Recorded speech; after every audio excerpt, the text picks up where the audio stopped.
그런즉 우리가 무슨 말을 하리요? 의를 따르지 아니한 이방인들이 의를 얻었으니 곧 믿음에서 난 의요. 의의 법을 따라간 이스라엘은 율법에 이르지 못하였으니 어찌 그러하냐? 이는 그들이 믿음을 의지하지 않고 행위를 의지함이라. 부딪힐 돌에 부딪혔느니라. 기록된 바 보라 내가 걸림돌과 거치는 바위를 시온에 두노니 그를 믿는 자는 부끄러움을 당하지 아니하리라 함과 같으니라. 형제들아 내 마음에 원하는 바와 하나님께 구하는 바는 이스라엘을 위함이니 곧 그들로 구원을 받게 함이라. 내가 증언하노니 그들이 하나님께 열심히 있으나 올바른 지식을 따른 것이 아니니라. 하나님의 의를 모르고 자기 의를 세우려고 힘써 하나님의 의에 복종하지 아니하였느니라. 그리스도는 모든 믿는 자에게 의를 이루기 위하여 율법의 마침이 되시니라.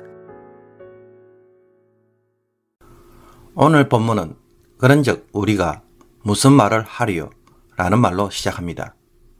이것은 지금까지의 설명처럼 하나님의 주권적 선택과 부르심에 의해 하나님의 백성이 되었고 여기에 이제 이방인도 함께 부르심을 받았다면 여기에 대해 과연 유대인들과 이방인들은 어떤 반응을 보여주었습니까?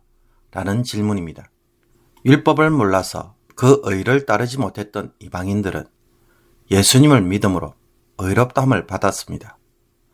그러나 안타깝게도 유대인들은 율법을 지켜서 의롭다함을 얻으려고 하다가 도리어 의에 이르지 못하였습니다. 유대인들은 자신의 행위에 근거한 의를 추구하다가 정죄와 사망에 이르게 된 것입니다. 이처럼 율법을 의지하여 자기 행위로 의롭다함을 받으려고 애쓰는 유대인들에게 예수님은 자신들의 신앙생활에 넘어지게 만드는 부딪히는 돌, 걸림돌과 거치는 바위가 될 뿐이었습니다. 여호와 대신에 애국과 아수르를 의지하려 했던 이스라엘에게 하나님이 걸림돌이었듯이 자기 의를 추구하는 유대인에게는 예수님이 걸림돌이 된 것입니다. 예수님을 믿는 자들은 결코 부끄러움을 당하지 않도록 해주시는데도 말입니다. 하나님의 백성이 되는 것은 하나님의 은혜와 긍휼에 의한 선택에 근거합니다.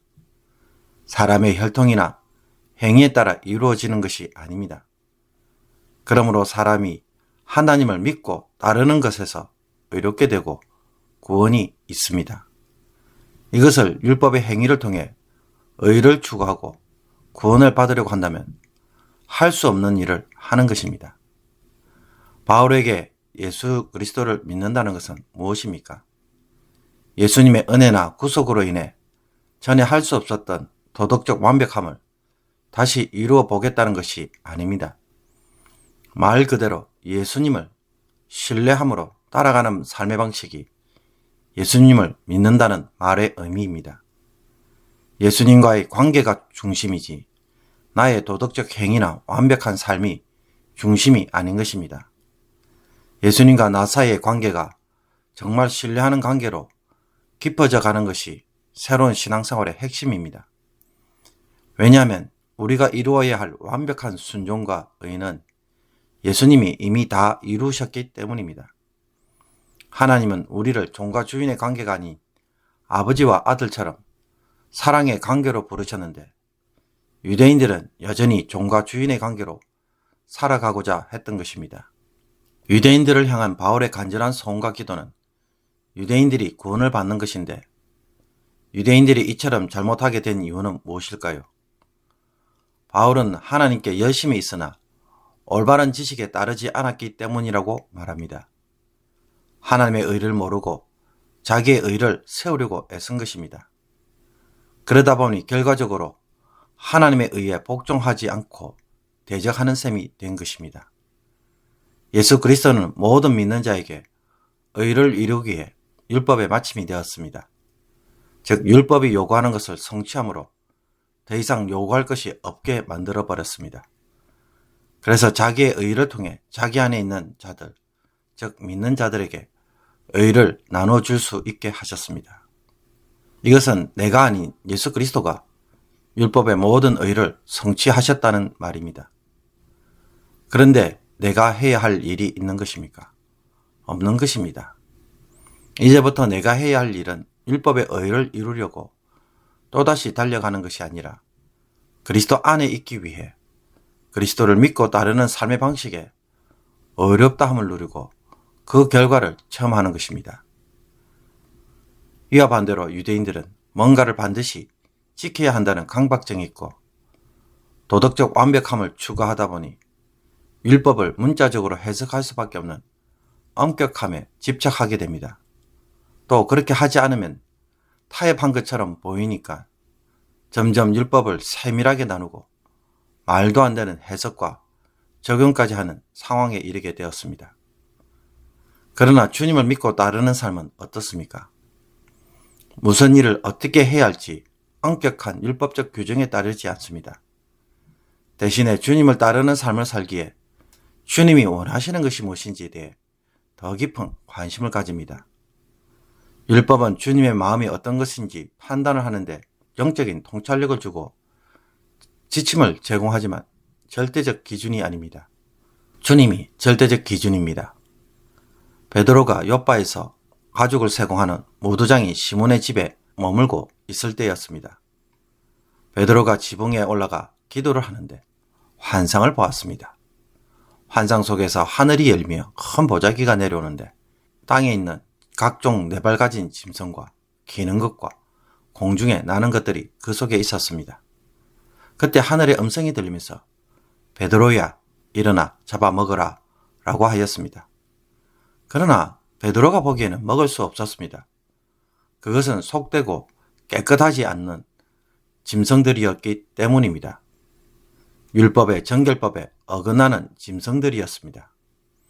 하나님은 이 일을 3번이나 요구하셨고 베드로는 3번이나 거절하였습니다.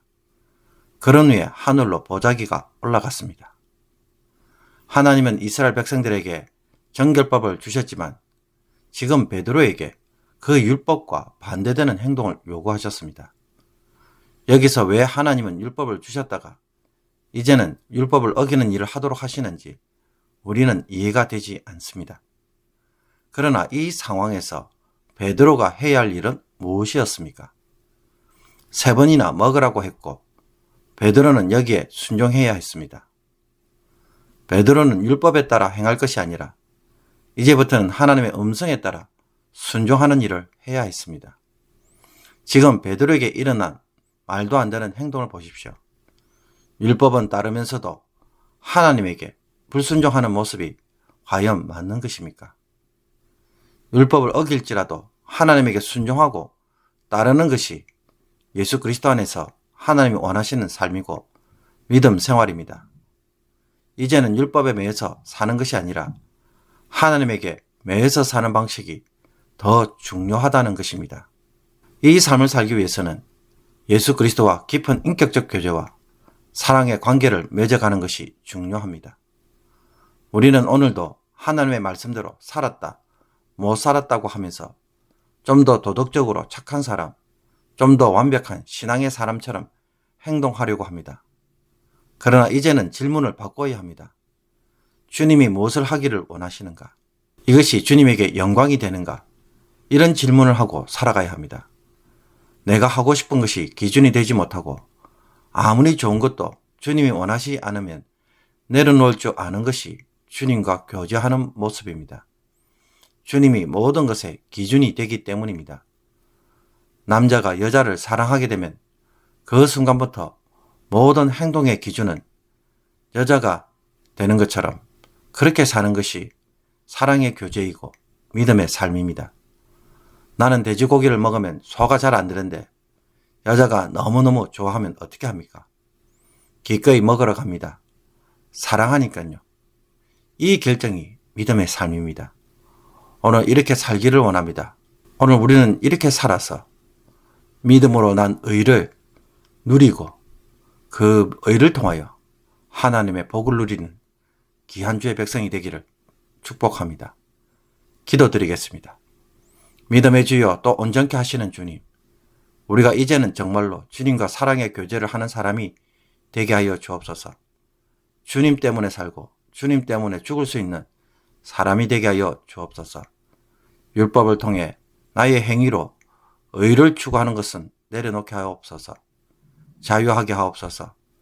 부족함과 연약함에 매여서 정죄와 자책 속에 절망하고 열등감에 빠지는 일을 그만두게 하옵소서. 주님이 원하시는 것을 배워가고 주님이 하시는 일을 따라가다 보니 어느 순간 천국에 도달하는 그런 신앙생활을 하게 하여 주옵소서.